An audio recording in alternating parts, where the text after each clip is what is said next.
Magandang araw mga bata, halina't matutong magbasa kasama si Teacher Yumi.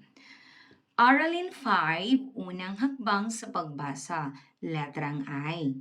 Ang tunog ng letrang I ay I. Ang nasa larawan ay ano? Ano ang tawag dito? Tama, ilaw. Sabihin mo nga ulit, ilaw. Ang ilaw ay nagsisimula sa tunog na I. At ang I ay ang letrang I. Ang letrang I ay may tunog na I. I. I. I. I. I. Okay, basahin natin ang mga pantig na natutunan na natin mula Aralin 1 hanggang Aralin 4. A. Sabayan mo ko. A. Ang. Ma. Sa.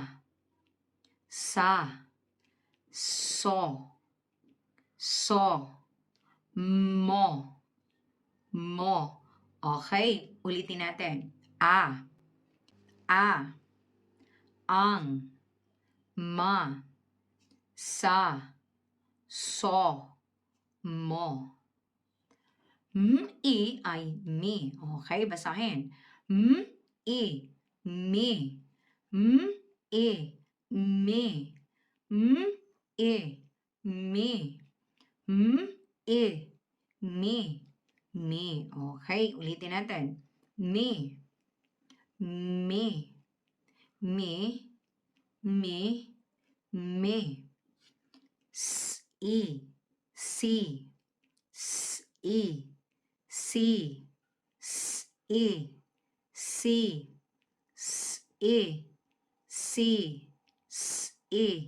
Si. Basahin natin muli. Si.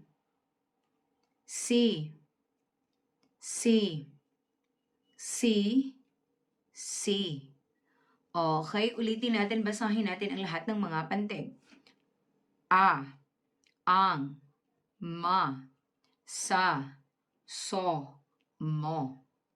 Mi. Si.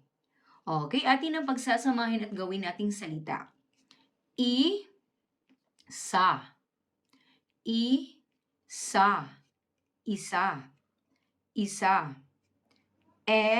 Mi.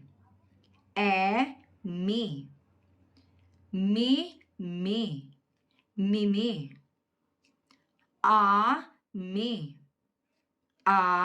Mi. Ami.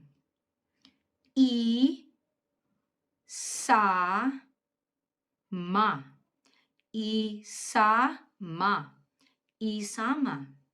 Isama. Isa.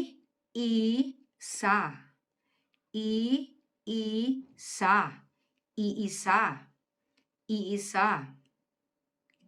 Si. Mi.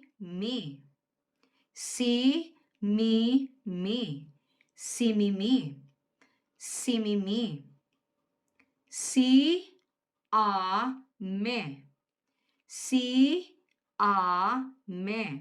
Siame. Sisiso.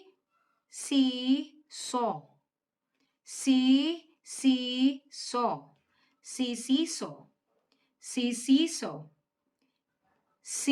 Sisima.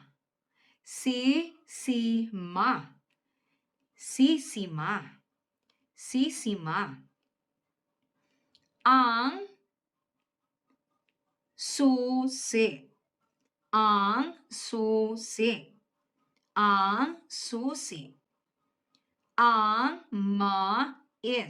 Ang mais. Okay, ikaw naman, basahin mo.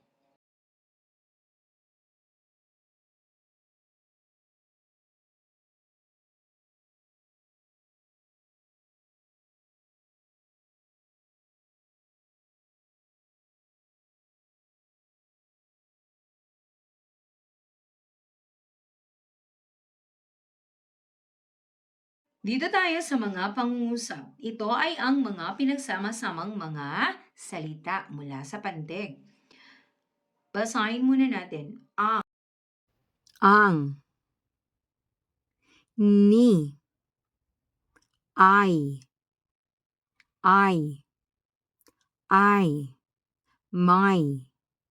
may, ay, kay.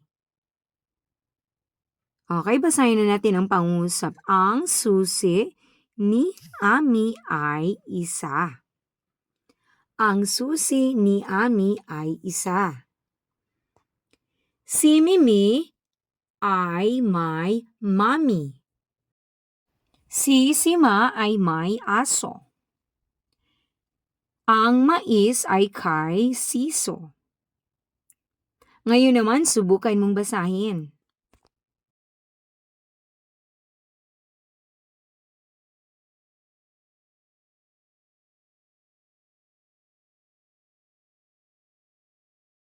Great job! Well done!